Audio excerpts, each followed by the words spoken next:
Genesis chapter 16. I got down here a little earlier because I had to pick up a machine. Because tomorrow I'm going up in the machine and I'm going to stand instead of climbing the ladder. And Mrs. Oakham's going to pass me 2x4s. So that way I won't hurt my leg. So it's quite an expensive thing to do to save my leg or to save myself, but I don't have the strength to do it. But I don't think a 16-foot 2x4 is possible to drop it on somebody's head, because she just says, carry it from the pile and pass it to me in the bucket, and I go up with it and nail it on, and she just sits in her chair then after that. But the thing is that I left my study notes at home.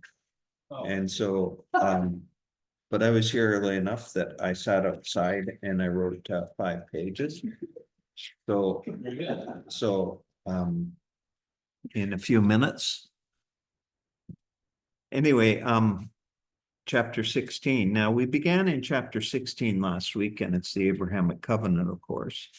And between chapter 15 and chapter 17, which really are the Abrahamic covenant, in chapter 12, it's just simply Abram's called. And we would be amiss, I would repeat it again this week, if you were in Genesis chapter 12 and you talk and tried to apply Genesis 12 to us, in that we have to have faith and obedience, well, then you'd be totally amiss. Because really, you don't see the covenant coming to Abraham until chapter 15, and then again in chapter 17. And chapter 15 is just simply God's call to Abraham to leave Ur of the Chaldees, which is Babylon, and to follow him. We know that Abram at the time was 75 years old, and we know that him and Sarai left, and they came and God made promises to them. And one thing that God had promised that was very clear in verses 1 to 3 of chapter 12 was that he would be a great nation and that all the nations would be blessed. So that's very important. And it's very important in principles of understanding the Bible and current eschatological, our future events concerning Israel and concerning the people of God. Because it's not just single-handedly that God is going to bless one people. Yes, out of Abram will come a great nation, and there'll be a land and a seed and a blessing, but it foreshadows a type of a new heavens and a new earth, a new land, a new blessing, a new people of God. And that comes to all the nations of the earth. And so what we have here is we have Old Covenant, but in the context of Old Covenant, we have promise of New Covenant. So that's very important. Genesis chapter 15, as you know, we looked at it, and it was talking about the oath that God made with Abram. And again, it's reaffirmed the promised child that will be given. And God makes a covenant. He cuts a covenant quite literally. He goes between the pieces of the sacrifice. And what is God saying when he cuts the covenant as Abram is in a deep sleep? What is God telling Abram and telling us in that covenant? Well, first of all, it's not a bilateral covenant, is it? It's a unilateral covenant. It means that God is making the covenant. What is God promising in that covenant?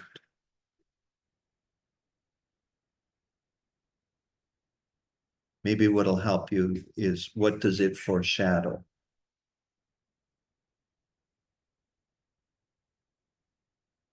Well, all the covenants in the Old Testament, they foreshadow the cross and the new covenant. And so what's involved in this covenant making is death. There's animals that are cut in two. And when God walks between the pieces of the animals that are cut in two, but not only the animals, the birds that are set to the side, he's saying that he will bear the curse of the covenant being broken. So God is saying it doesn't matter. He's not saying that it doesn't matter, but he's saying when you break the covenant, because we're all covenant breakers, I will keep the covenant for you. And so the obligations of the covenant, when it's broken, the obligation is that there be a curse, that there would be death. God is saying, I will take the death for the broken covenant. And so all the covenants build like that. The Adamic covenant, the Noahic covenant, now the Abrahamic covenant. But in the Abrahamic covenant, it's that all the peoples of the earth will be blessed as God bears the curse for breaking the covenant. Okay? Now we come to chapter 16, and chapter 16 is kind of a disturbing chapter, but chapter 16, what we're seeing is that with Abraham and Sarai, or Abram and Sarai, that God's way was rejected. Okay? And basically, if you were just to give a summary, we're going to read it in a minute, of this part of the Abrahamic story, you could just say that Abram failed. And he failed as the man of God. He failed as a husband. He failed as a man to trust God, to do what God would say. And he took matters into his own hands. Now, Abram is a great man. And we have already seen that Abram believed God, and it was credited to him as righteousness. But Abram, like all of us, was a sinner. And there's no such thing as sinless perfection.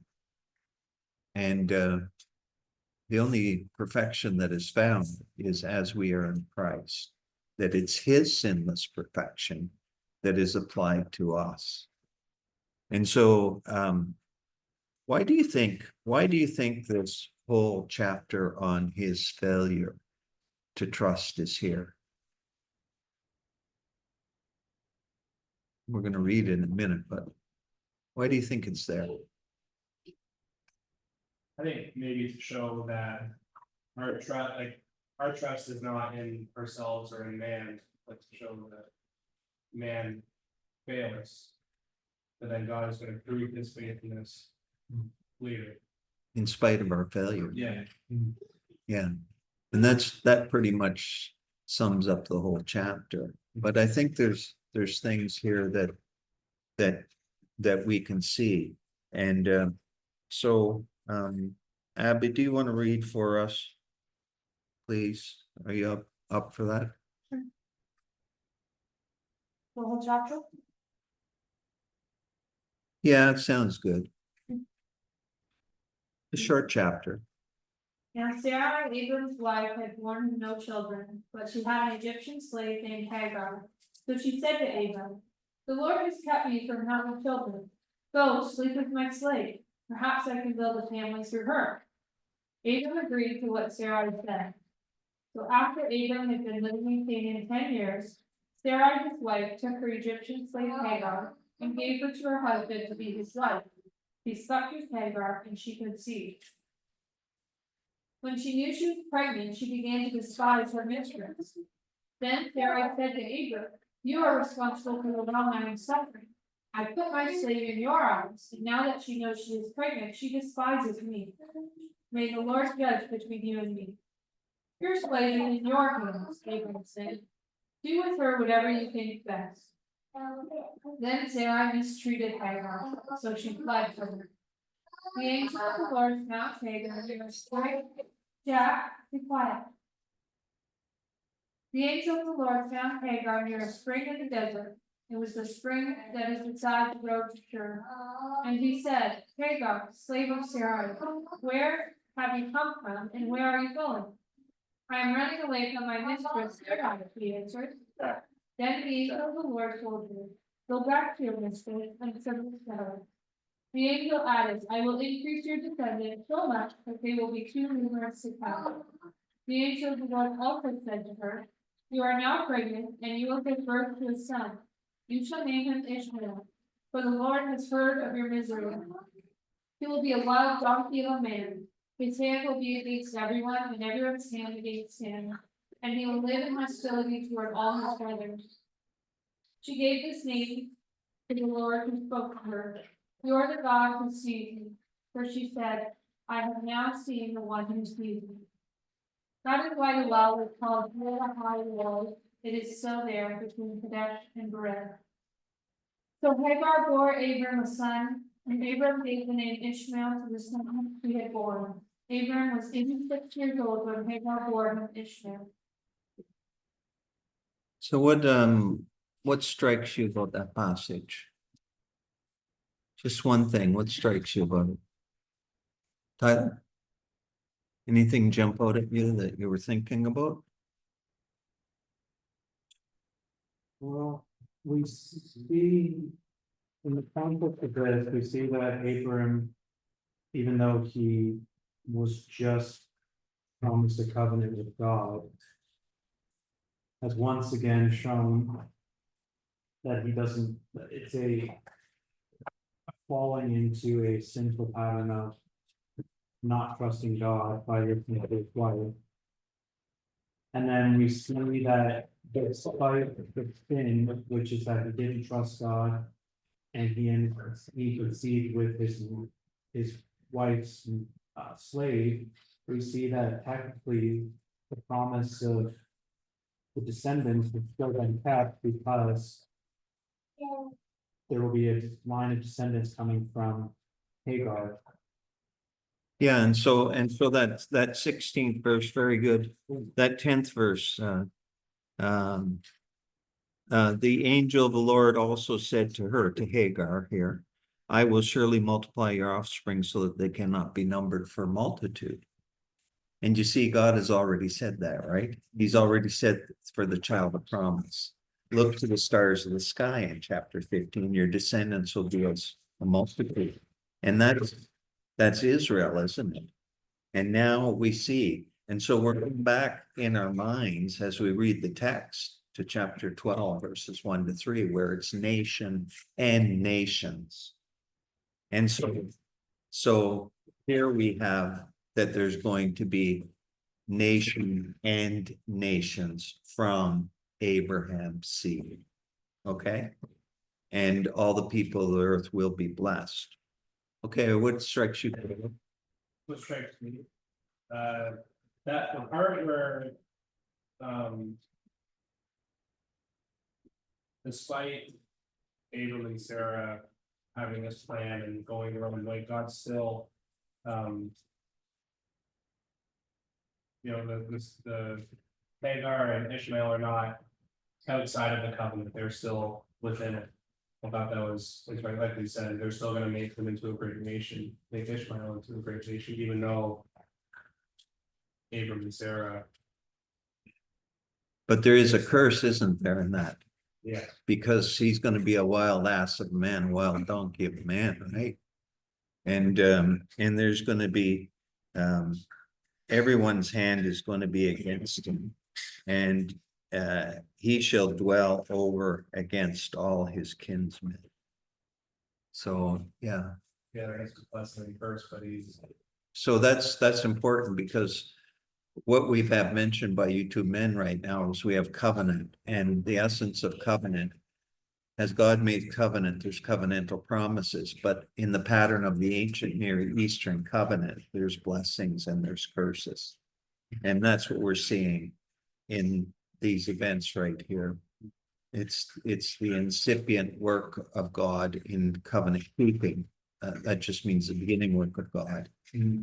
But God remains faithful, but yet he brings covenant in terms of the context of the culture and the society, which was known blessing and curses. Yeah, Tyler? No, I was just gonna say as well, I think it's also really testament to the fact that Abraham disobeyed the covenant and he disobeyed what God has instructed.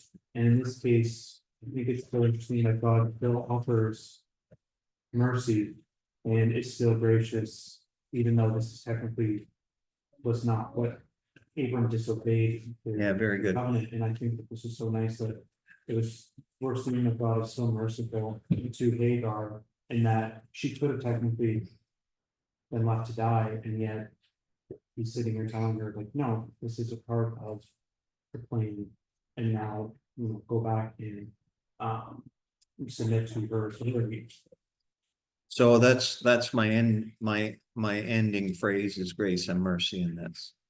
But it's not just Hagar, it's Abraham and Sarai, and it's all men everywhere.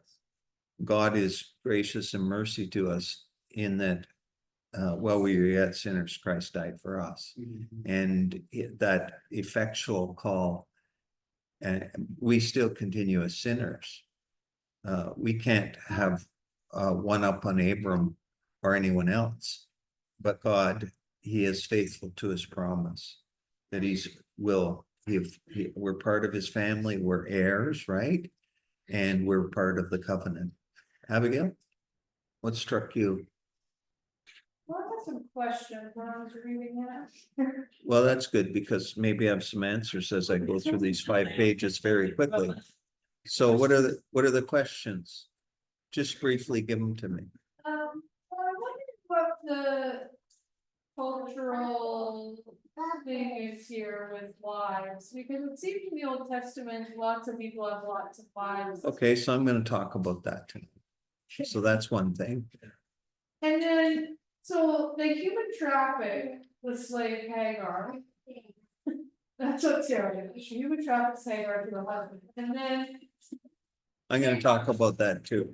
Hagar runs away. I'm going to talk about that too. So how God doesn't just let Hagar run away and then just have this. I'm going to baby. talk about that. I know, these are questions that are going through my head. Like, why is he like, well, you're gonna have an ass of a man and you're gonna go back, like. Am I terrible? I didn't think of anything of that. That's all. I do all the covenant stuff, so I'm just thinking about like these things I've watched for years. So what were you thinking, Leanne? No, kind of the same thing, like, just because it's like, essentially, yeah, Sarah, like, yeah, giving her servant, so it's almost like the servant you, like, for me, I was like, the first time I've read this, where you think of the servant, on like, the name, but then I also don't know, like, was it almost like a forceful thing, like, she didn't have. So I'll answer that. It's just like. So I'll answer all that. So. So as I'm going through this, I'm going to go through this quickly because we only have a few minutes, but keep those things, okay? Keep those things.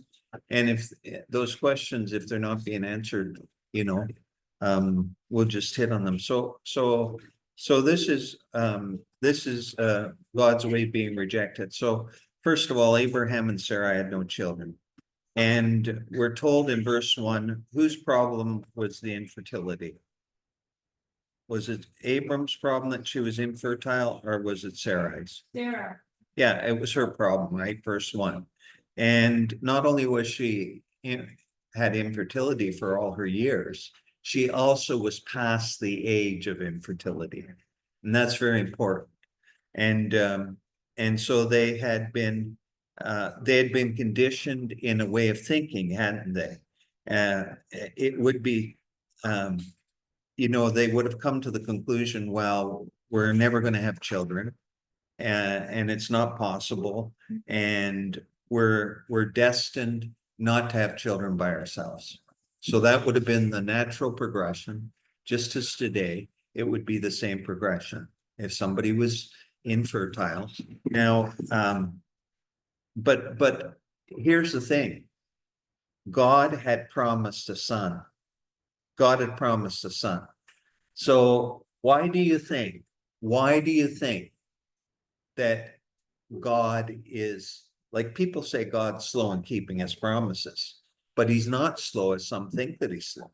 So why do you think that God waits until they're past the age to bear children? I'll show that it's like 100% him, but there's no. Exactly. Chance that they just happen to at that. Randomly. It's not a random, it's not a freak accident. And Same as the- she gets pregnant. exactly. Her husband's like, what? No. Yeah. But it's that plus it's the promise and it's the trust factor. Mhm. God is going to show that he's faithful, right? And so, God had said that a child would come from Abram's own body. And he said to Abram, you will have a son. He'll come from your body. And so there's been no answer to their prayers. And you can imagine however long they've been married, 40, 50, 60 years. I don't know how long at this point, probably 50 years, maybe longer. It had just been a burden. It had just been that sort of thing that they were just resigned. This isn't going to happen. If I looked at the corollary to that, think about when they were much younger and God said, you're going to have a son. The hope and the anticipation. But over time, it became a disappointment, right? They were frustrated. So verse 2, you see, and Sarai said to Abram, behold, now the Lord has prevented me from bearing children. Was that true? No, that's not true, is it? And you see, because of the length of time, and you know, like when God promises something, it's sort of like his return. So everybody's running around today and saying, we're in the end times, we're in the end times, because this is happening, that's happening. And even at the time of the Apostle Paul speaks to the church at Thessalonica, because there were some in the church at Thessaloniki who were saying the Lord's going to return in our lifetime. Paul tells them not to be idle. And Paul and the apostles say things, you know, the Lord's not slow in keeping his promises. He's going to return, but he's not on our time frame. And it's not dependent upon the world getting worse and worse and worse. His return, which is really salvation, which is resurrection. It's just like salvation now isn't dependent upon us getting better and better and better. God's just going to do it, right? So Moses, when he writes this, he doesn't add a parenthesis and say she was mistaken. And there was no medical evidence back in that day, right? And what we have to do when we come to something like this in our own lives, but Sarai had to do this too, verse 2, you go to the first cause. And the first cause is this, Leanne, God gives children. And Tyler and Abigail, God gives children. It's not based upon our medical conditions, whatever they may be. Okay. So that should come as a great comfort, that God gives children. But God also kept Sarai from having children. He kept her from having children. You see? Yeah. Because he was working on developing trust in him. Trust in him. And that's what we're all to do, right? We're to trust in the Lord. And you know that scripture verse, it says, people always rhyme it off, trust in the Lord with all your heart, lean not all your understanding, and all your ways acknowledge him, and he'll make your path straight. Well, that's fine to rhyme that off. But what you have to do is you have to remember that the first cause is always the Lord in all of our lives, whatever you're doing, whether it's children, whether it's jobs, whether it's education, whether it's health, whatever it is, first cause is always God. Okay. So now Sarai makes a proposal. What's the proposal? And I have a family by the servant. Yeah. And that was perfectly legal in the ancient Near East. She probably has some other friends that were doing the same thing, so she thought this seems like a good. Yeah. It's the same as nowadays, like people get sperm donors and stuff like that, right? Like It's basically exactly the same. Yeah. So that was perfectly legal in the ancient Near East. It was perfectly legal to take your servant or your slave or your maidservant or your concubine or whatever. She happened to be a maidservant. And when that took place, that the husband lay with the concubine or the maidservant, then the offspring would be counted as if it was the child of the first wife. Pretty awful to think about. But it was common. Yeah. Everyone in Canaan, as you said, was doing it. Everyone in Ur was doing it. We have texts where much of Africa this time was doing it. It was a very common thing. It was the way that the world was doing it. That's how it was. It was quite acceptable. Plus, it was legal. And so much so that that child became the child of the first wife. And so Acceptable by God. we're coming to that. So in this case, then, with that child who is born by the slave or the maid, would that be no longer be considered the son of the maid? So that Correct. It would be Abram and Sarai's son, So Ishmael. I would not be Hagar's child. That's correct. Yeah. That's correct. But there's more to it. We're going to see more to it in a minute. And so this is the practice everywhere in history, this thing that's going on here. And like you said, Leanne, and observe, and like you said, Abigail, it might be right in the eyes of her contemporaries, but in God's eyes, it was wrong.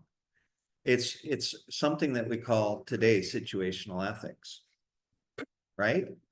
So in our school system, probably in the context of your school system, you were presented with what would you do if you're in the middle of the ocean and there's 3 healthy people and there's a pregnant woman and there's a sick guy and you're floating around the boat and the boat was going to sink because there's too many of you from the shipwreck, plus you're running out of water and you only had enough water for 4 people. Which one would you toss out? You've got to decide, right? It's called situational ethics. And so you probably had some sort of scenario like that in somewhere in your education or discussion with friends. But to toss out any one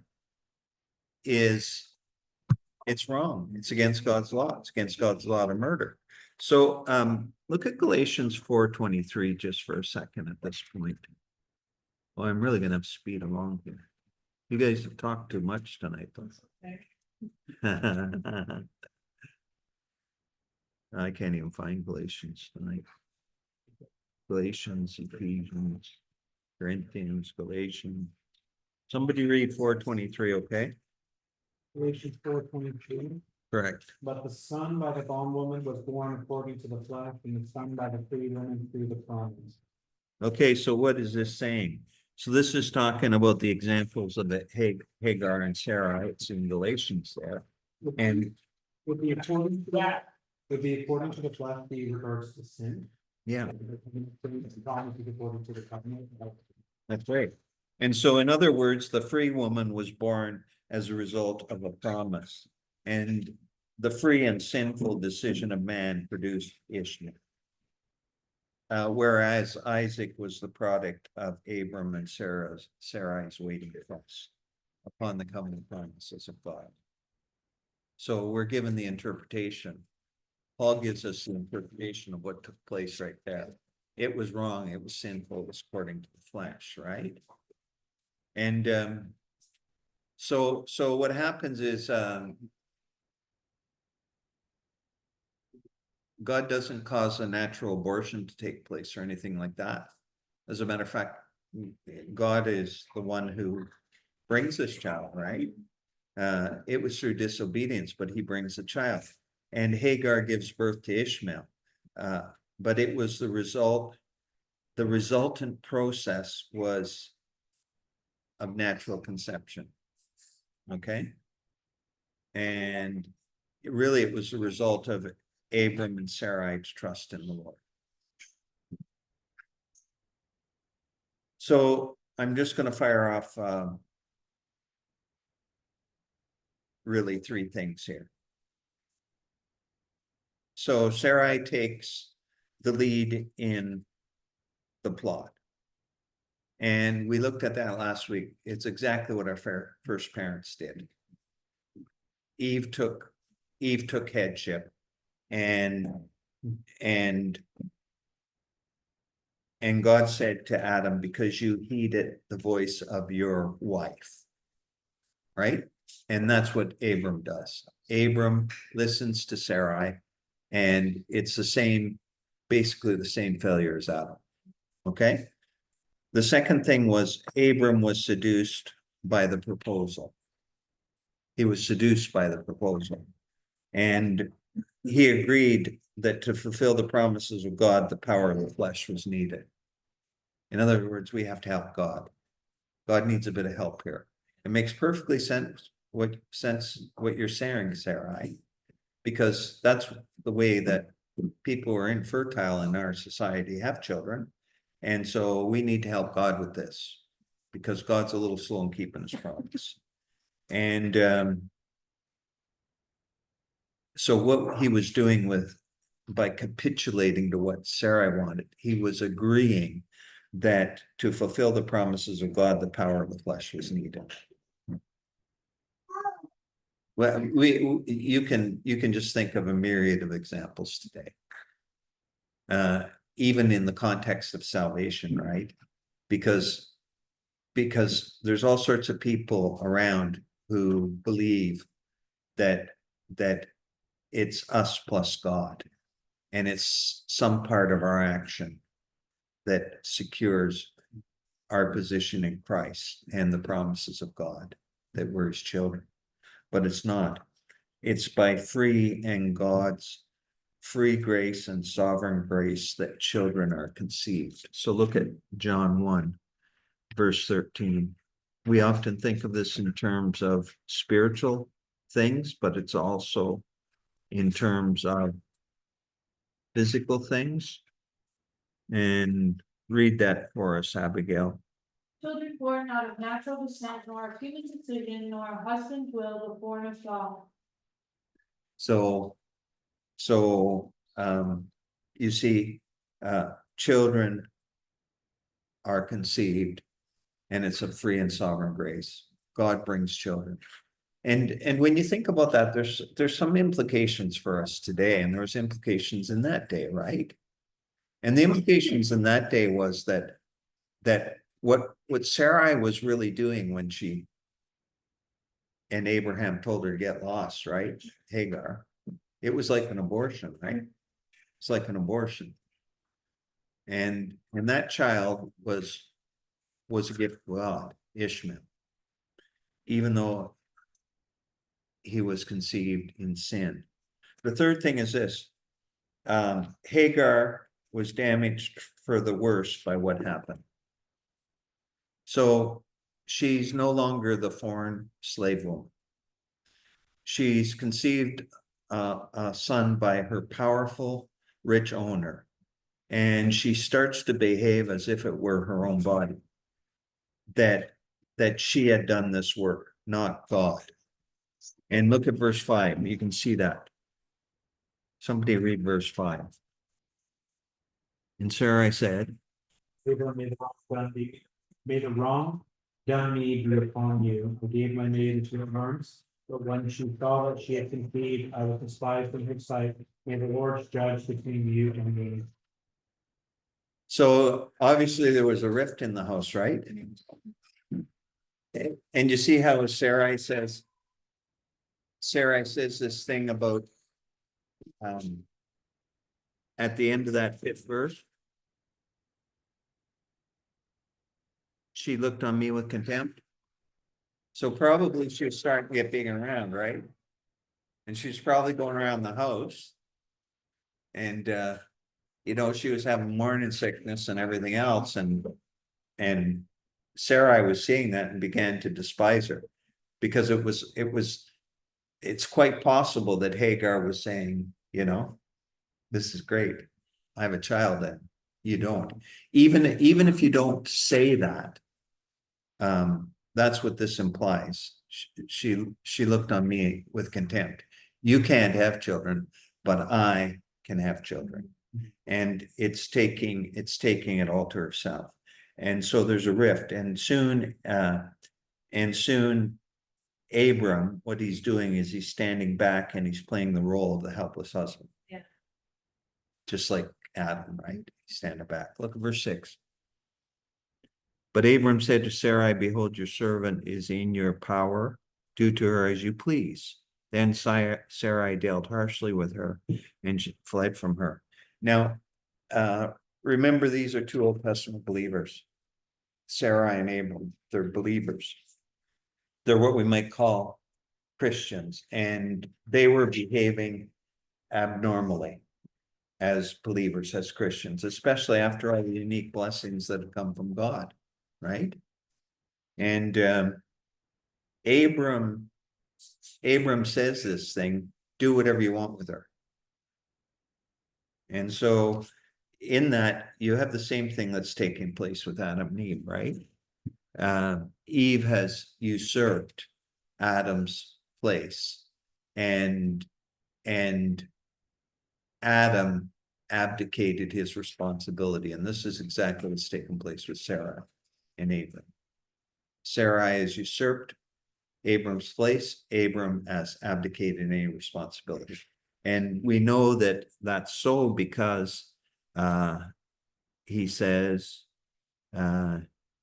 but Abram said to Sarai, behold, your servant is in your power. Do to her as you please. Do whatever you want. Now, Abram knew what he was saying was wrong. Now, how did he know that? And this answers a little bit your question, Abigail. Abram knew the law, and the law of the land in Egypt, in Canaan, in Babylon. The law of the land at that time, it allowed a concubine to be made a wife, or a maid to be made a wife, or a slave to be made a wife. And it forbade that one from being expelled from that house. Right. They couldn't divorce them. If they had a child, they couldn't divorce them. And Abram failed according to the law of the land, but he failed according to covenantal responsibility. After Hagar becomes like, because it says that she gave him her as his wife. So after she becomes a wife, is she still technically her maidservant then too? Because then they kind of revert back to like, oh well, she's your servant. But then it's like, but she was his wife when she allowed him to go and like sleep with her.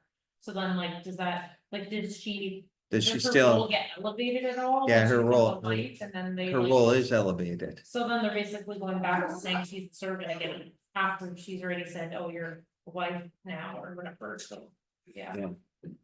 And Abram, you remember Abram was to be a blessing to all nations. But what he's doing here, he's not being a blessing to all nations, and he's breaking God's covenantal law, and he's breaking the laws of the land. And Abram really is being a curse. So blessings have come to Abram, right? Sarai, but Abram becomes a curse to the nations. Remember, God had said, and through you all the nations of the earth will be blessed. They will be blessed, but at this point, he becomes a curse. So just wrap this up. What's this whole passage? What's it teaching us? And you had already hit on it at the beginning, Tyler. So what's it teaching us? Number one, we're all sinners, right? God calls us of darkness into his marvelous light, but we're still sinners. And the point is this: we don't earn our salvation in any way. It's all by the grace and mercy of God. It's simply grace. And what does grace mean? Well, some say the acronym is God's redemption, but you could say God's riches at Christ's expense. God bestows, he bestows, and he brings us as sons, adopts us into his family with all the rights and privileges of his son. And it's simply his mercy that he does that. And it's his grace and mercy that he still maintains his promise and the blessings to Abraham. And it's still his grace and mercy. You see, if God was basing his covenantal love upon anyone's performance, but especially upon Abraham's and Sarai's performance, we would be without God and without hope in this world. Like the whole world would be gone to hell. And so that's the mercy of God. That's the depth of his mercy. And that mercy ultimately is portrayed in the Lord Jesus Christ, isn't it? Well, I want to look at next week a little bit at continuing this saga, from the last part of the chapter, right? Before we end chapter 17.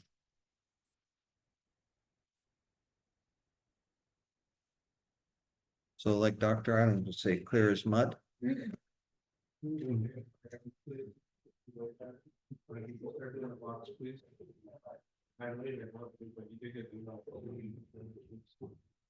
So Caleb, do you want to pray?